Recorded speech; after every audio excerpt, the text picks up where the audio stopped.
Bonjour à tous, je suis le docteur Antoine Dubois et aujourd'hui nous allons analyser le sujet suivant.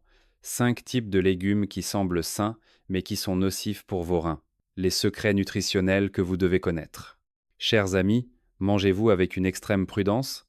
Un régime végétarien strict, une consommation limitée de sel et d'aliments transformés, et pourtant votre fonction rénale décline silencieusement sans que vous ne compreniez pourquoi.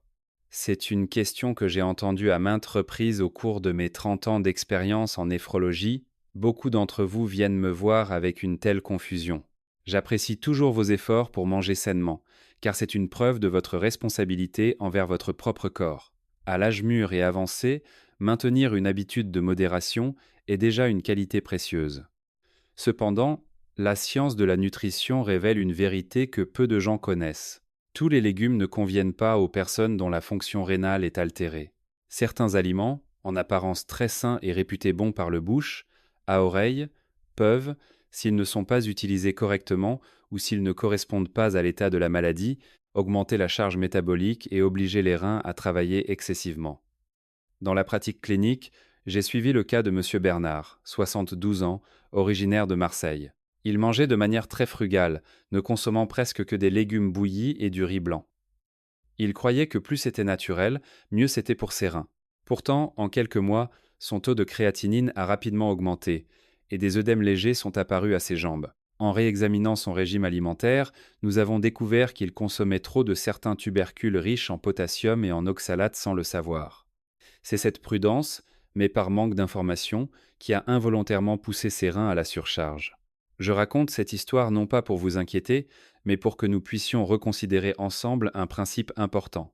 Manger sainement doit s'accompagner d'une compréhension correcte. Plus on vieillit, plus le corps a besoin d'ajustements subtils. Ce qui convient aux jeunes ne nous convient peu, être plus.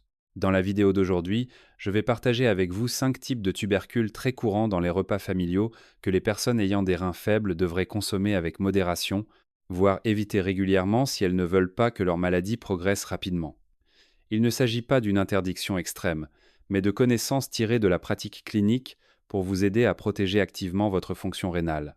Veuillez prendre le temps de regarder jusqu'à la fin, car le 5e tubercule que je mentionnerai est peu, être présent quotidiennement sur la table de nombreux foyers français. Et si nous ne le comprenons pas bien, nous pouvons facilement être négligents. Comprendre correctement pour ajuster tôt est le moyen le plus sage de préserver sa santé et de profiter d'une vieillesse paisible auprès de ses proches.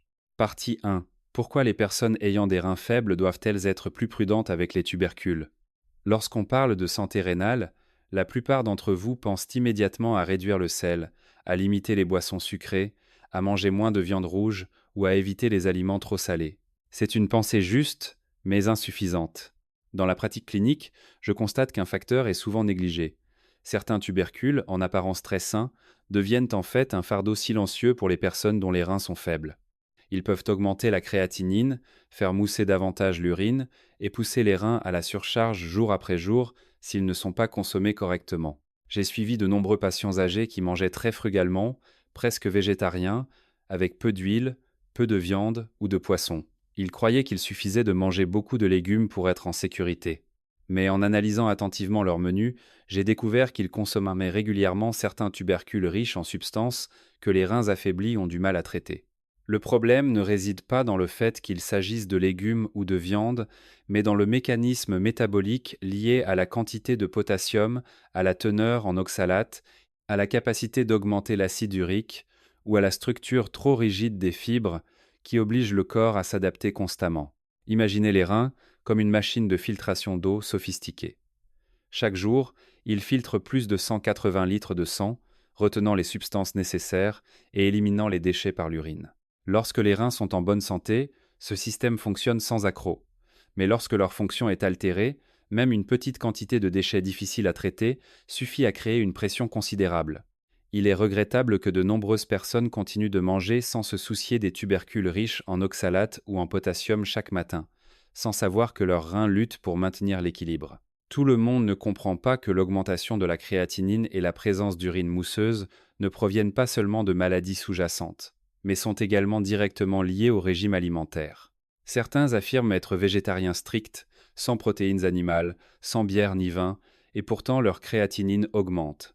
En réalité, les reins ne se soucient pas de savoir si vous êtes végétarien ou non, mais de la quantité de déchets et de toxines qu'ils doivent filtrer chaque jour. Parlons d'abord de l'oxalate. C'est un composé présent dans certains tubercules courants. Dans le corps, l'oxalate se combine au calcium pour former des cristaux. Chez une personne en bonne santé, les reins peuvent les éliminer relativement efficacement. Mais chez une personne dont les reins sont faibles, c'est comme devoir filtrer de minuscules graviers chaque jour. À la longue, ces cristaux peuvent endommager la membrane de filtration glomérulaire, entraînant une augmentation de la créatinine et une urine trouble ou mousseuse. Deuxièmement, le potassium. Le potassium est essentiel pour le cœur et les nerfs, mais chez les personnes atteintes d'insuffisance rénale, un taux élevé de potassium est un danger potentiel. Certains tubercules contiennent de grandes quantités de potassium et, s'ils sont consommés régulièrement, peuvent augmenter le potassium sanguin. Lorsque les reins ne parviennent pas à l'éliminer à temps, le potassium s'accumule, provoquant fatigue cardiaque, faiblesse musculaire, difficultés respiratoires et une diminution supplémentaire de la fonction de filtration. J'ai rencontré un patient qui, simplement en buvant des jus de légumes tous les jours, a vu son taux de potassium sanguin dépasser le seuil de sécurité, mesuré en millimoles par litre. Il a dû être hospitalisé pour une surveillance étroite. Le mécanisme suivant concerne les fibres insolubles à structure rigide. Certains tubercules riches en fibres ralentissent le système digestif. Lorsque l'intestin fonctionne au ralenti, l'équilibre hydrique du corps change et les reins doivent s'adapter pour maintenir la stabilité. Cette pression, si elle est prolongée, peut entraîner chez les personnes atteintes d'insuffisance rénale fatigue, douleur dorsale et une augmentation de la miction nocturne. Beaucoup d'entre vous se demandent pourquoi leur urine mousse de manière persistante. Cela peut être un signe de fuite de protéines à travers la membrane de filtration glomérulaire. Lorsque cette membrane est endommagée, les protéines ne sont pas retenues et s'échappent.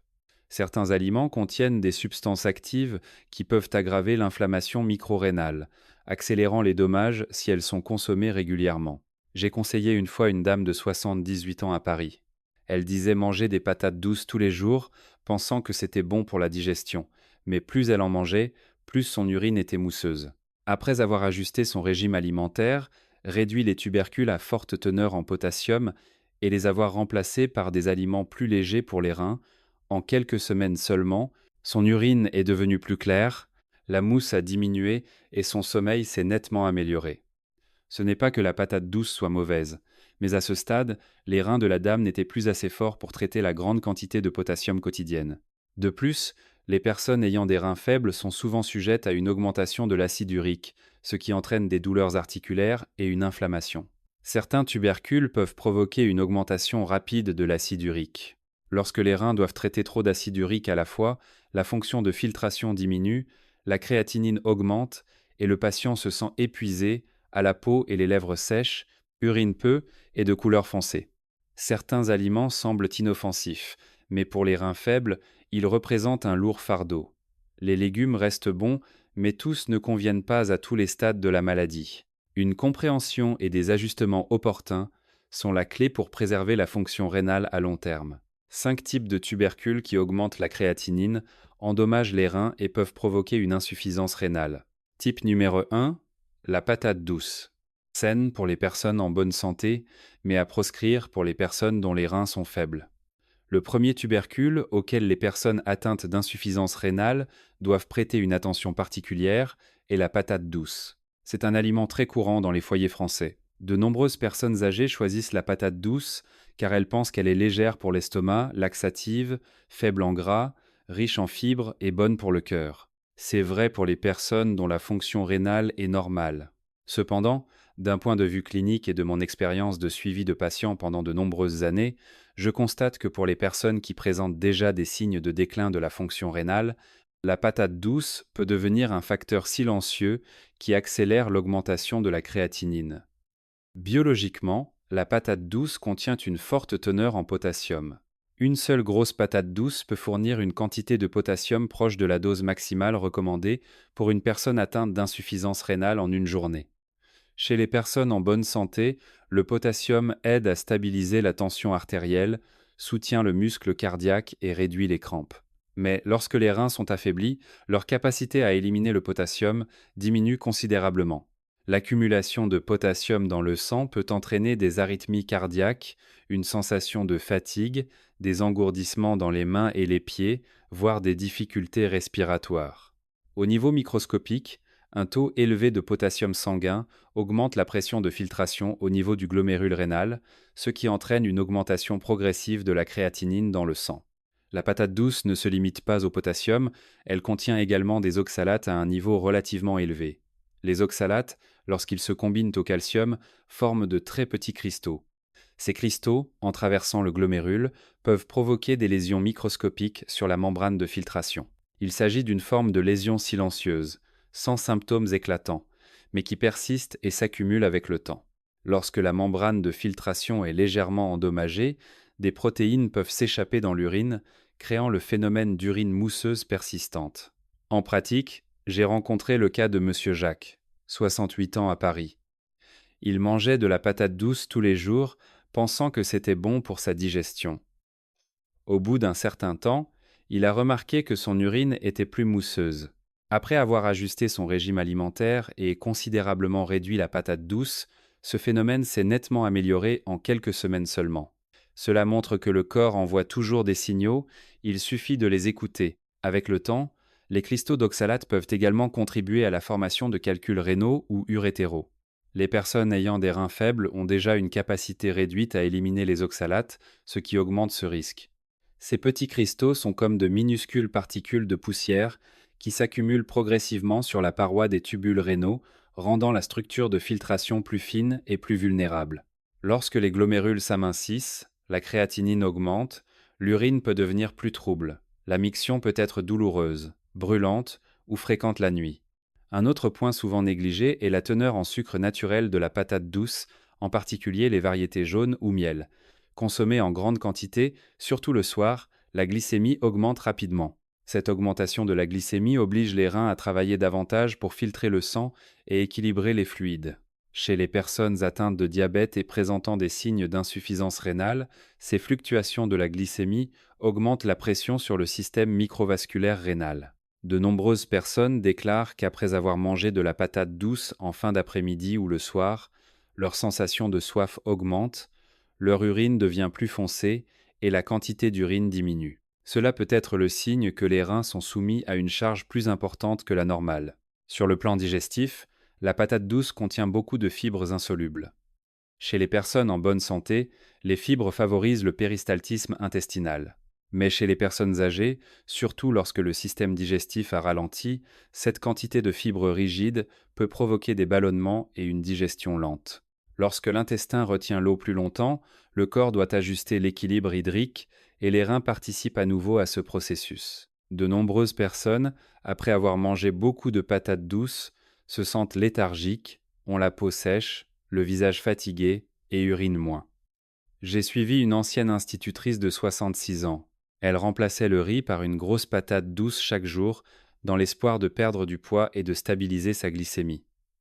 Après environ 2 mois, son taux de créatinine a considérablement augmenté. En réexaminant son régime alimentaire, la quantité de potassium provenant des patates douces était proche de la limite maximale recommandée pour une personne atteinte d'insuffisance rénale. Après avoir ajusté son régime alimentaire, en remplaçant la patate douce par une quantité modérée de riz et des légumes verts adaptés, son taux de créatinine s'est progressivement stabilisé. Cette histoire nous rappelle qu'un aliment bon pour une personne n'est pas forcément adapté à une autre. En médecine, il n'existe pas d'aliment absolument bon. Il n'y a que des aliments adaptés à l'état de santé actuel. Un autre facteur est que la patate douce contient des composés polyphénoliques qui, lors de leur métabolisation, produisent des acides légers. Les personnes dont la fonction rénale est altérée ont souvent du mal à éliminer efficacement les acides, ce qui oblige le corps à s'efforcer d'ajuster l'équilibre acido-basique. Ce processus augmente la charge métabolique sur les reins. De nombreuses personnes atteintes d'insuffisance rénale de stade 1 ou 2 se sentent souvent plus fatiguées après avoir mangé des plats à base de patates douces, comme des patates douces bouillies ou une purée de patates douces. De plus, le mode de cuisson joue également un rôle important. Les patates douces frites ou séchées contiennent souvent beaucoup de graisses et de sucres ajoutés. Cela n'affecte pas seulement le cœur, mais augmente également la réaction inflammatoire dans le corps, ce qui est indirectement défavorable aux reins. Même les patates douces bouillies, si elles sont consommées en grande quantité, peuvent exercer une pression importante sur le système de filtration. De mon point de vue, l'important n'est pas d'éliminer de manière extrême tous les aliments, mais de comprendre la capacité de charge des reins. Lorsque les reins sont en bonne santé, le corps peut s'adapter et s'autoréguler.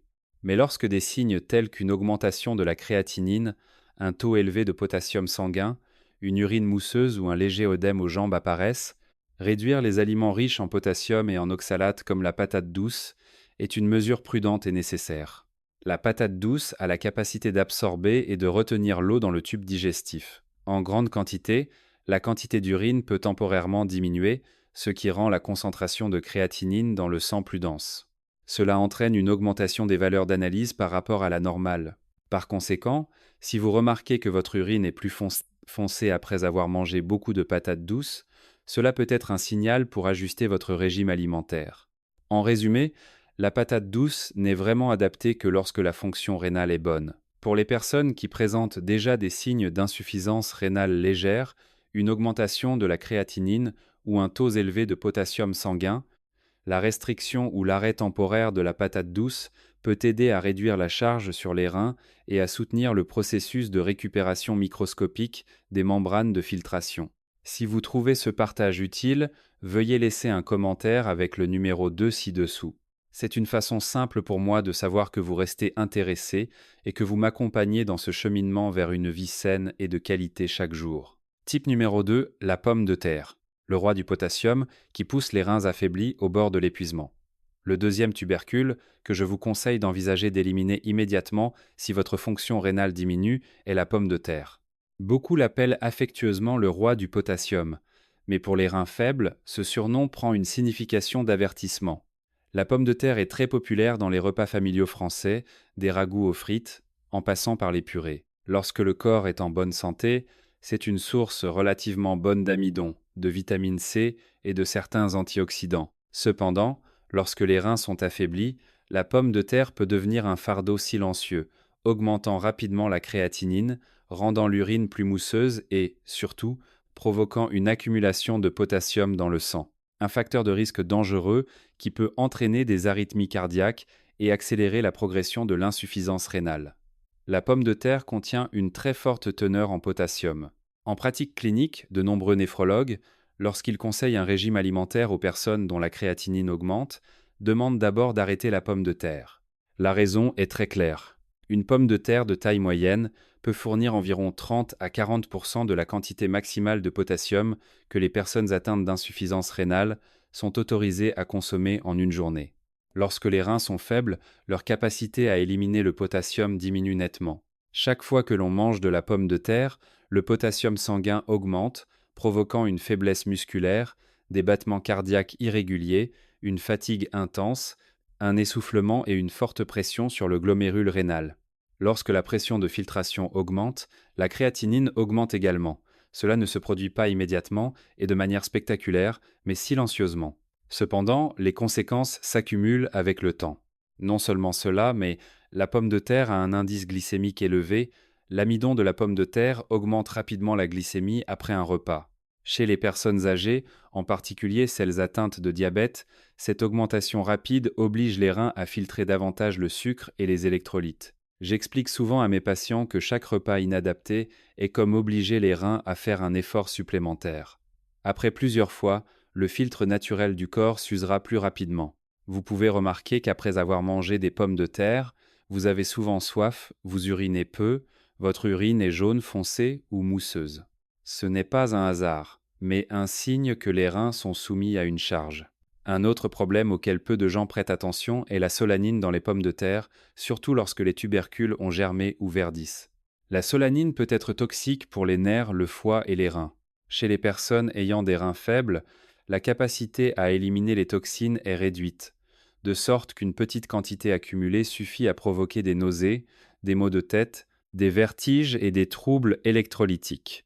Lorsque les toxines restent dans le sang, les reins doivent travailler davantage, la créatinine peut augmenter rapidement en quelques jours seulement. C'est pourquoi, chez les personnes âgées, je conseille toujours de ne pas gaspiller les pommes de terre germées. La pomme de terre contient également des oxalates. Lorsqu'ils se combinent au calcium, Les oxalates peuvent former de petits cristaux qui traversent le glomérule, provoquant des lésions microscopiques. Ces lésions entraînent une fuite de protéines dans l'urine, créant le phénomène persistant d'urine mousseuse. De nombreuses personnes pensent que l'urine mousseuse est due à la chaleur interne, mais d'un point de vue professionnel, cela peut être le signe que la membrane de filtration rénale est affectée. Lors de mes consultations, j'ai rencontré un patient, Monsieur Laurent, âgé de plus de 70 ans, atteint d'insuffisance rénale de stade 2. Il était prudent, mangeait peu salé, ne buvait pas d'alcool, limitait la viande rouge, et pourtant sa créatinine augmentait. En examinant son régime alimentaire, j'ai découvert qu'il mangeait chaque matin une petite portion de purée de pommes de terre, pensant que c'était doux, facile à digérer et adapté aux personnes âgées. Après avoir remplacé ce plat par une bouillie d'avoine légère et des légumes bouillis moins riches en potassium, en moins d'un mois, son taux de créatinine est revenu à un niveau plus sûr. Ce cas m'a donné une leçon supplémentaire. Parfois, ce qui semble léger pour l'estomac n'est pas du tout léger pour les reins. Les frites sont encore plus dangereuses car elles contiennent beaucoup de graisses saturées et de composés formés lors de la friture à haute température. Ces substances peuvent déclencher une réaction inflammatoire dans le corps. Les reins sont déjà sensibles à l'inflammation, de sorte qu'un seul repas riche en frites peut prendre plusieurs jours au corps pour se stabiliser. Certaines personnes ressentent ensuite un léger œdème aux jambes, un visage lourd, urine moins. Si elles sont également accompagnées de viande rouge ou de plats riches en protéines, la charge métabolique d'azote et d'acide augmente, obligeant les reins à travailler 2 fois plus. Je souligne toujours que le corps des personnes atteintes d'insuffisance rénale est sensible à la charge de potassium, encore plus qu'au sel. Il est regrettable que de nombreuses familles considèrent encore la pomme de terre comme un légume ordinaire, l'ajoutant sans hésitation aux soupes ou aux currys. Mais pour les personnes ayant une créatinine élevée, un seul bol de soupe de pommes de terre peut faire augmenter le potassium sanguin, entraînant des palpitations cardiaques, de la fatigue et une diminution de la fonction rénale le jour même. C'est pourquoi, dans les protocoles nutritionnels pour les personnes atteintes d'insuffisance rénale, la pomme de terre est souvent classée dans le groupe à limiter strictement ou à éliminer. En arrêtant la pomme de terre, les reins sont moins chargés en potassium, le risque d'hyperkaliémie diminue, l'urine mousseuse diminue et la créatinine se stabilise après quelques semaines. Si vous présentez des symptômes tels que des mictions nocturnes fréquentes, de l'urine mousseuse, un léger œdème aux jambes, ou si votre créatinine commence à augmenter, je vous conseille d'envisager d'arrêter la pomme de terre dès aujourd'hui. Type numéro 3, la betterave rouge. Bonne pour la peau et le sang des personnes en bonne santé, mais un tueur silencieux pour les reins faibles. Le troisième tubercule que je vous conseille de bien considérer, voire de suspendre temporairement si vos reins sont déjà affaiblis, est la betterave rouge. La betterave est réputée pour embellir la peau et être bonne pour le sang des personnes en bonne santé, mais elle peut devenir un tueur silencieux pour les reins faibles. Depuis longtemps, la betterave est louée comme un super aliment grâce à sa couleur rouge-violette attrayante, sa richesse en antioxydants et son soutien au processus de formation du sang. De nombreuses personnes d'âge mûr et avancé croient qu'en buvant un verre de jus de betterave par semaine ou en mangeant quelques salades de betterave, leur corps sera plus rose, moins fatigué et leur circulation sanguine améliorée. Cependant, d'un point de vue professionnel en gériatrie et en néphrologie, je dois préciser que pour les personnes dont la fonction rénale est altérée, cette habitude peut involontairement accélérer l'augmentation de la créatinine, provoquer une urine mousseuse prolongée et aggraver silencieusement la progression de l'insuffisance rénale. La première raison pour laquelle la betterave devient l'ennemi caché des reins réside dans sa très forte teneur en oxalates.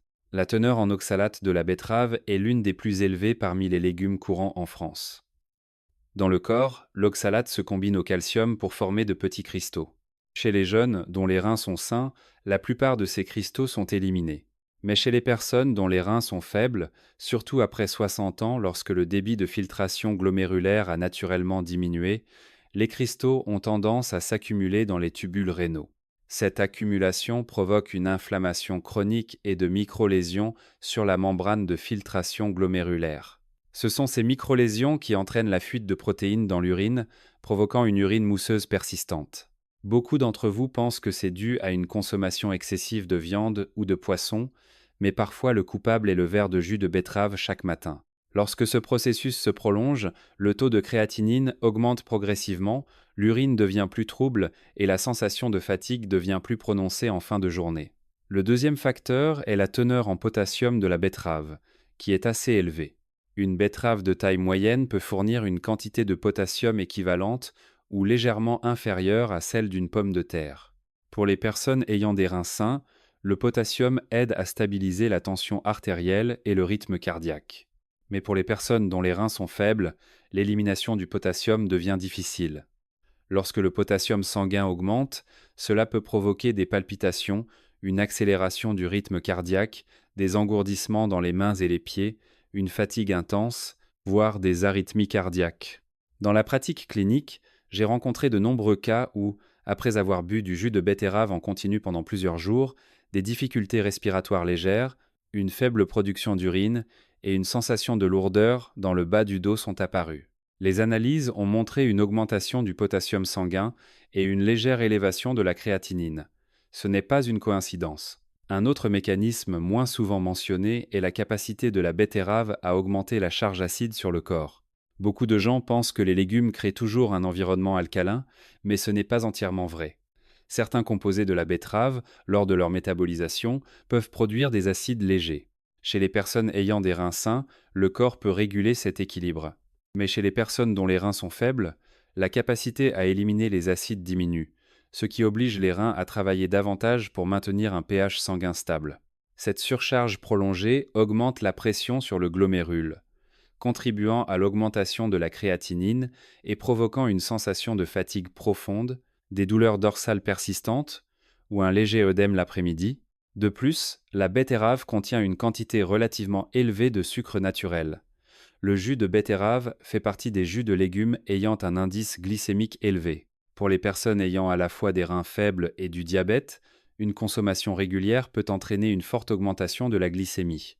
Lorsque le sucre sanguin augmente, les reins doivent filtrer davantage et ajuster les fluides et les électrolytes de manière plus complexe.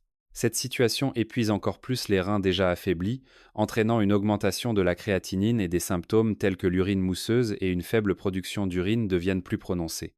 Un phénomène qui inquiète beaucoup de gens est le changement de couleur de l'urine en rouge après avoir mangé de la betterave.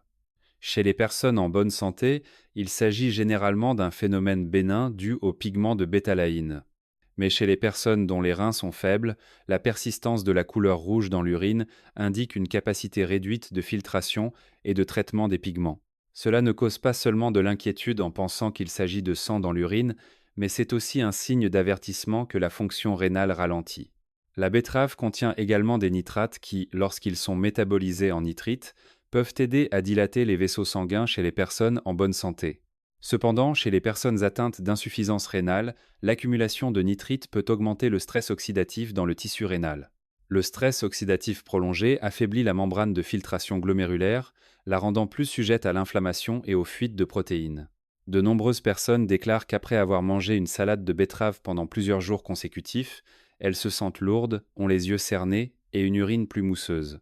Ce n'est pas une sensation subjective, mais elle a une base physiologique. Au cours du suivi de patients, j'ai rencontré une dame nommée Hélène, 67 ans, qui croyait qu'en buvant chaque matin du jus de betterave mélangé à des carottes et des pommes, elle aurait un sang plus riche et une plus belle peau. Après environ 3 semaines de maintien de cette habitude, elle a constaté une augmentation de la miction nocturne, de la fatigue et un léger œdème aux jambes. Les analyses ont montré une légère augmentation de la créatinine par rapport à la période précédente. En arrêtant ce type de jus et en ajustant son régime alimentaire, son taux s'est progressivement stabilisé. Cette histoire nous rappelle que ce qui est bon pour une personne en bonne santé n'est pas forcément adapté à une personne dont les reins sont faibles. Un autre point à noter est que la betterave peut temporairement entraîner une rétention d'eau dans le corps. Lorsque la quantité d'urine diminue, les substances résiduelles dans le sang deviennent plus concentrées, obligeant les reins à travailler plus dur pour traiter la créatinine concentrée. Cela explique pourquoi de nombreuses personnes, après avoir mangé de la betterave, se sentent souvent le visage légèrement gonflé le matin, les jambes légèrement enflées et une urine foncée. De plus, la betterave peut légèrement augmenter l'acide urique, surtout lorsqu'elle est consommée avec des aliments riches en protéines comme le poisson, la viande ou les noix. Chez les personnes dont les reins sont faibles, les fluctuations de l'acide urique stimulent davantage la membrane de filtration glomérulaire, accélérant le processus de lésion.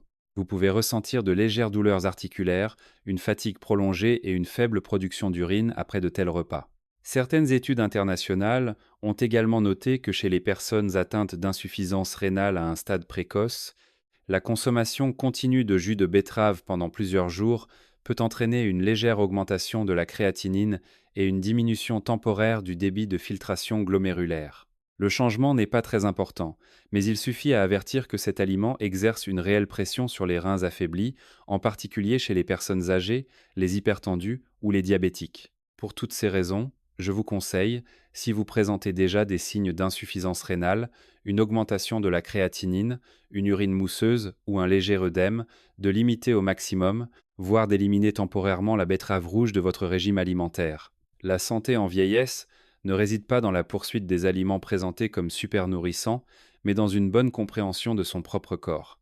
L'important n'est pas de manger ce qui est le plus loué, mais ce qui convient le mieux à votre état.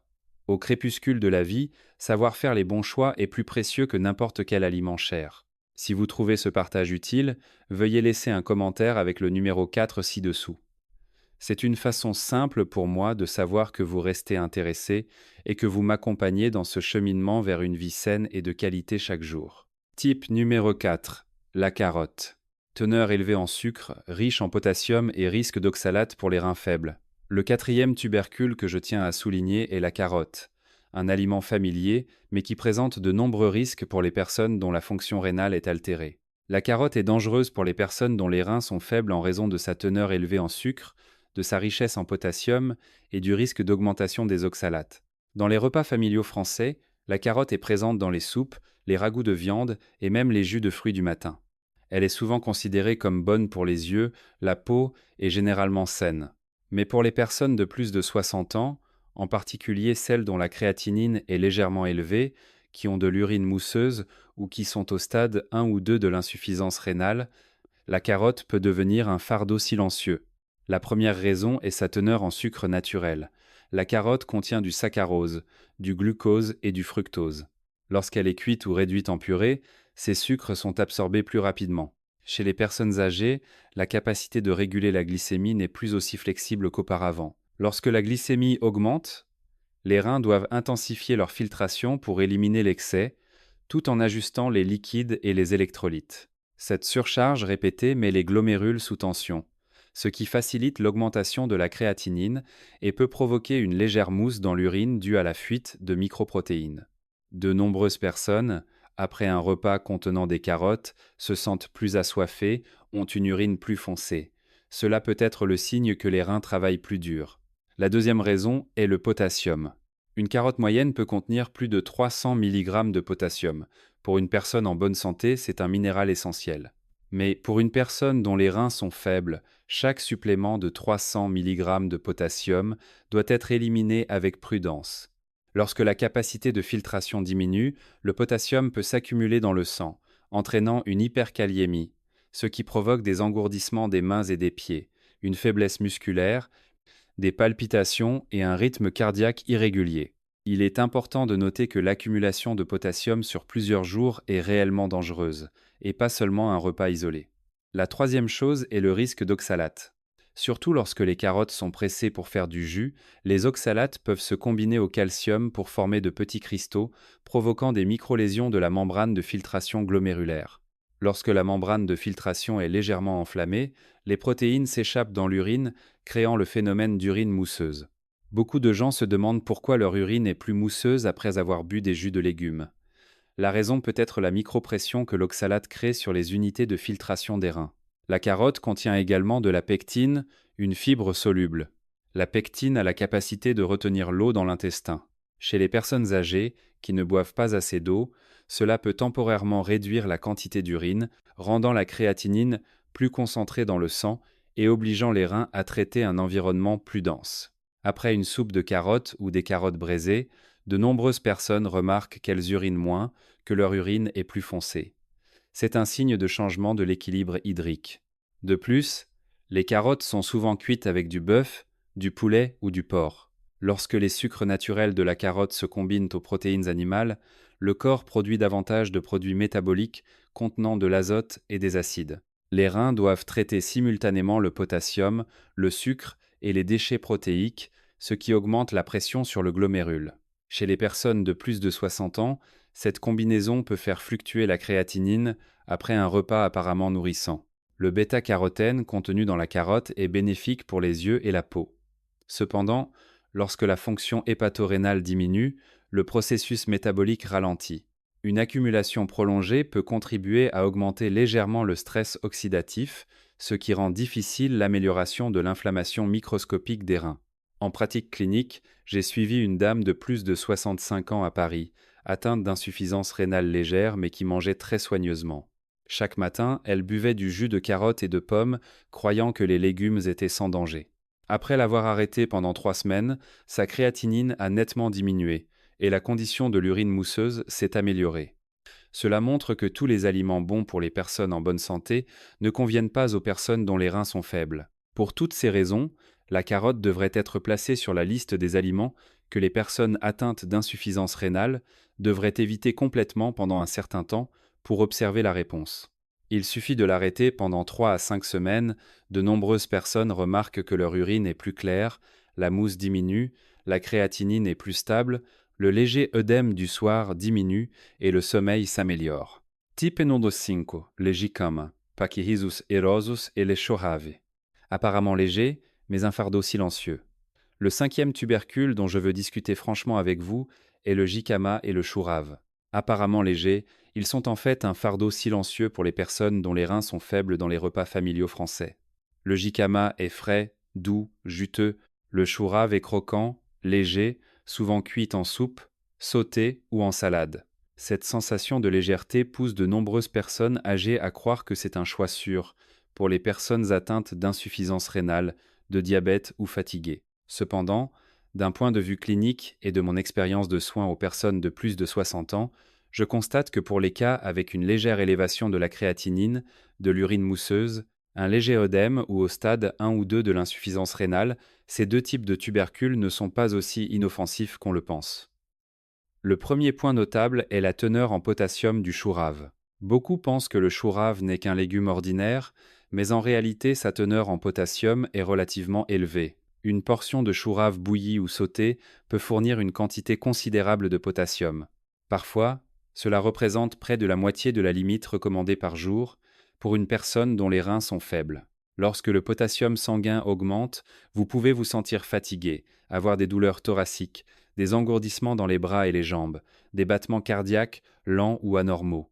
Chez les personnes âgées, le cœur et les reins ont déjà une capacité d'adaptation réduite, de sorte qu'une petite fluctuation électrolytique suffit à créer une gêne notable.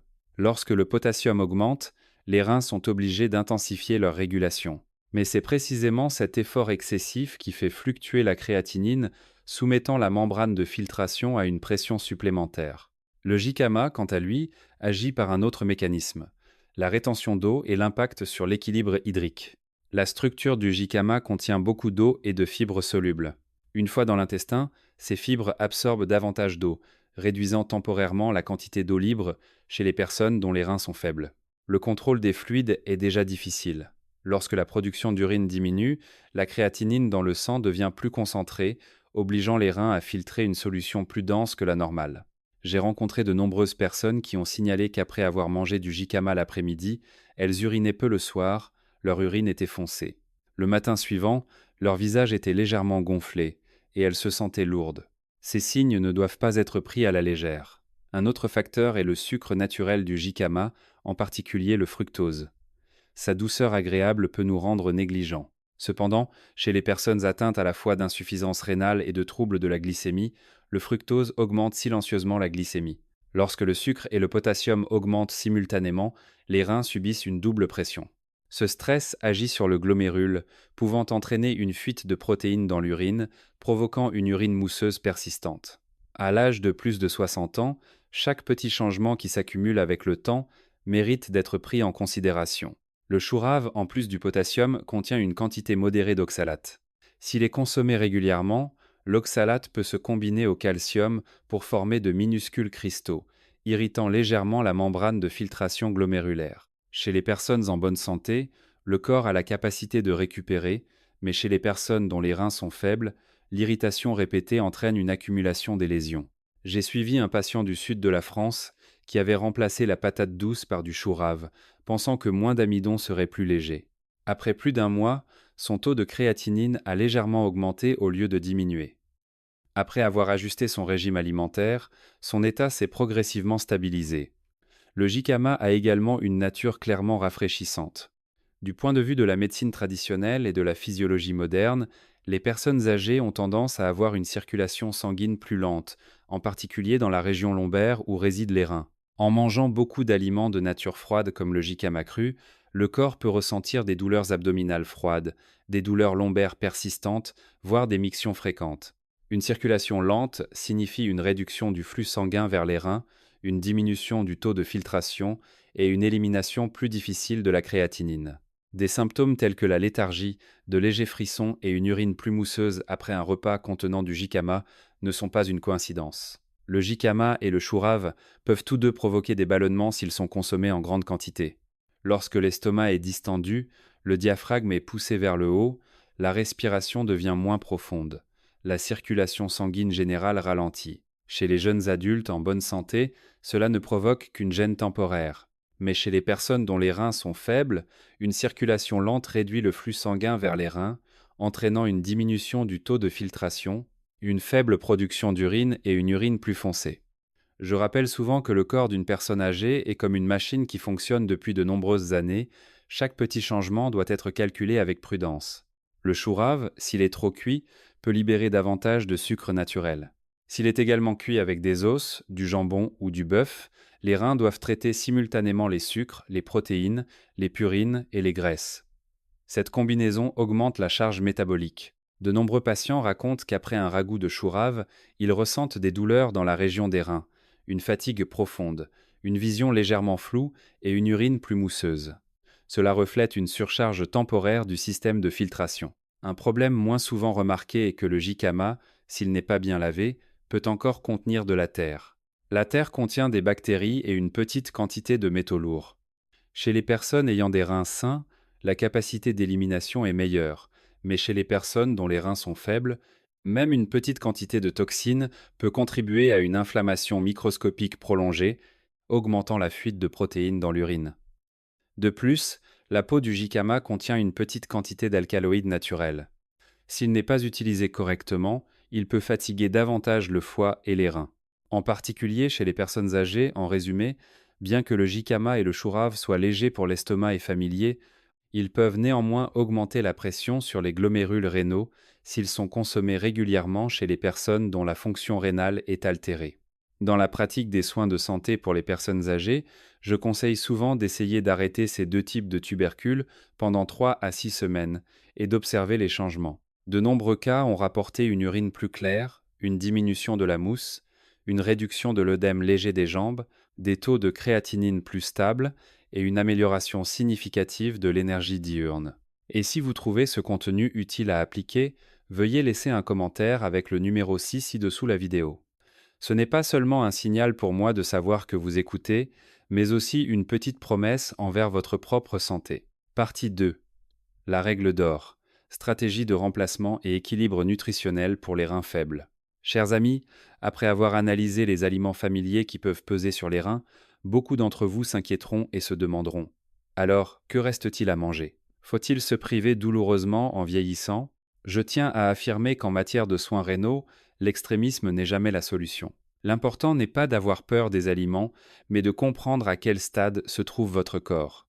Au cours de mes plus de 30 ans de travail avec des personnes de plus de 60 ans, j'ai réalisé une chose: il n'y a pas d'aliments absolument mauvais, seule une utilisation irréfléchie en fait un fardeau. Lorsque la fonction de filtration diminue, chaque petit choix dans le repas a son importance. C'est pourquoi je souhaite partager avec vous la règle d'or, une stratégie pour maintenir le plaisir de manger tout en protégeant les reins qui s'affaiblissent avec l'âge. Premièrement, stratégie de remplacement. Ajustement intelligent plutôt qu'élimination extrême. De nombreux tubercules courants comme la pomme de terre, la patate douce, la betterave, le manioc, le jicama contiennent beaucoup d'amidon, de potassium et de phosphore. Pour des reins sains, c'est une bonne source d'énergie. Mais pour les personnes dont la créatinine est élevée ou qui ont tendance à gonfler, à uriner la nuit, une consommation régulière peut perturber l'équilibre électrolytique et augmenter la pression de filtration. La stratégie ici n'est pas de supprimer complètement, mais de réduire la fréquence et de remplacer judicieusement. Vous pouvez orienter l'alimentation vers des légumes comme le chou, le brocoli, la courgette amère, le céleri, la courge cireuse. Ces aliments sont moins riches en amidon, riches en fibres, ce qui aide à éliminer les déchets par les intestins, réduisant ainsi indirectement la pression sur les reins. De nombreuses études nutritionnelles ont montré qu'une alimentation riche en légumes verts aide à stabiliser le potassium sanguin et à contrôler la tension artérielle, un facteur très important pour les personnes âgées. Je conseille souvent à mes patients de considérer les légumes verts comme les alliés de leurs reins. Lorsque le repas contient beaucoup de légumes, le corps accumule moins d'acide métabolique, réduisant l'inflammation microscopique dans les vaisseaux rénaux. En changeant simplement la façon de cuisiner, comme la cuisson à la vapeur ou à l'eau plutôt que de faire sauter avec beaucoup d'huile, vous aidez vos reins à respirer plus facilement. Certains me posent des questions sur les protéines végétales. En fait, une quantité modérée de haricots mungo cuits en soupe, de petits pois tendres ou de soupe de légumineuses légères peut aider à fournir des protéines végétales plus douces que les protéines animales si elles sont calculées correctement. Cependant, les personnes dont les reins sont faibles doivent consulter un spécialiste pour une personnalisation car chaque stade de la maladie est différent. Ce que je veux souligner, c'est la flexibilité et la compréhension, pas la rigidité. Deuxièmement, le principe de l'équilibre nutritionnel, le pilier de la protection rénale. Beaucoup de gens ne mangent pas les mauvais aliments, mais ils mangent dans le mauvais ordre et avec la mauvaise combinaison. Le corps des personnes âgées digère plus lentement et le processus métabolique diminue également. Par conséquent, lors de la consommation d'amidon ou d'aliments contenant du potassium, il est important de ne pas les manger seuls et de ne pas manger trop vite. Des protéines maigres de poisson ou de viande maigre en quantité modérée, associées à des graisses saines provenant d'huile végétale, aident à ralentir la vidange gastrique. Lorsque les aliments descendent dans l'intestin plus lentement, l'amidon et les minéraux sont absorbés progressivement, réduisant le risque d'une augmentation soudaine du potassium. Les fibres solubles des légumes comme les épinards, le liseron d'eau, le gombo agissent comme un tampon biologique, aidant à réguler l'absorption. La pratique est très simple. Si vous voulez manger une portion de tubercules ou de légumes racines, mangez d'abord les légumes, puis les protéines, et enfin les amidons. À ce moment-là, le corps aura déjà une base de fibres et de protéines pour aider à réduire la pression métabolique. Si ces petits changements sont maintenus régulièrement, ils peuvent aider à maintenir des niveaux de potassium stables, à limiter les fluctuations de créatinine et à réduire la sensation de fatigue après les repas. La philosophie de la nutrition en vieillesse n'est pas de manger moins pour vivre plus longtemps, mais de manger intelligemment pour vivre une vie de meilleure qualité. Lorsque nous respectons les lois physiologiques de notre corps, chaque repas devient une méthode de soins de santé. Par conséquent, la règle d'or que vous devez retenir est d'ajuster plutôt que d'éliminer de manière extrême, de privilégier les légumes verts, d'équilibrer les protéines, les graisses saines et les glucides, et de faire attention à l'ordre des repas. En comprenant votre corps, vous n'aurez plus peur des aliments, mais vous saurez comment transformer les repas en un soutien silencieux pour vos reins. Et si vous suivez toujours jusqu'ici, je vous invite à laisser le chiffre 8 dans la section des commentaires. Ce sera une façon pour moi de savoir que vous avez reçu ces connaissances utiles et que vous les trouvez pertinentes. Chers amis, le rein est l'organe le plus silencieux mais le plus fidèle. Chaque jour, il filtre des centaines de litres de sang, régule l'eau, les électrolytes, maintient une pression artérielle stable. Quand nous sommes jeunes, les reins travaillent sans relâche et sans se plaindre. Mais en vieillissant, tous les organes vieillissent, et les reins aussi. Un repas trop salé, une habitude de consommer beaucoup d'aliments transformés ou l'abus de tubercules riches en potassium peut être la goutte d'eau qui fait déborder le vase. Les conséquences ne sont pas immédiates, mais se manifestent silencieusement par des mictions nocturnes, des œdèmes aux jambes, une fatigue persistante ou une augmentation progressive de la créatinine au fil des ans. J'ai rencontré des cas où, par négligence de leur régime alimentaire, les patients ont dû être hospitalisés en état d'insuffisance rénale aiguë, en particulier chez les personnes atteintes de diabète ou d'hypertension. Le risque de progression vers une insuffisance rénale chronique terminale est tout à fait possible si la nutrition n'est pas bien contrôlée. Dans ce cas, la dialyse ou la transplantation rénale n'est pas seulement une question de coût, mais aussi un défi mental et physique considérable. Mais j'ai aussi été témoin du contraire. De nombreuses personnes de plus de 65 ans, grâce à un régime alimentaire frugal, une réduction du sel, une augmentation des légumes verts adaptés, Un sommeil précoce et une activité physique légère quotidienne ont maintenu une fonction rénale stable pendant de nombreuses années. Cela montre que la santé ne réside pas seulement dans les médicaments, mais dans la proactivité de chacun. N'oubliez pas, chaque repas est une décision. Maintenir des reins sains signifie maintenir un sommeil paisible, des jambes solides et un esprit clair. La vieillesse n'est pas une période de déclin, mais une période pour vivre lentement, comprendre et vivre profondément. Et si vous trouvez ces partages utiles, veuillez vous abonner à, laisser un commentaire pour partager votre propre expérience et envoyer cette vidéo à vos proches, amis.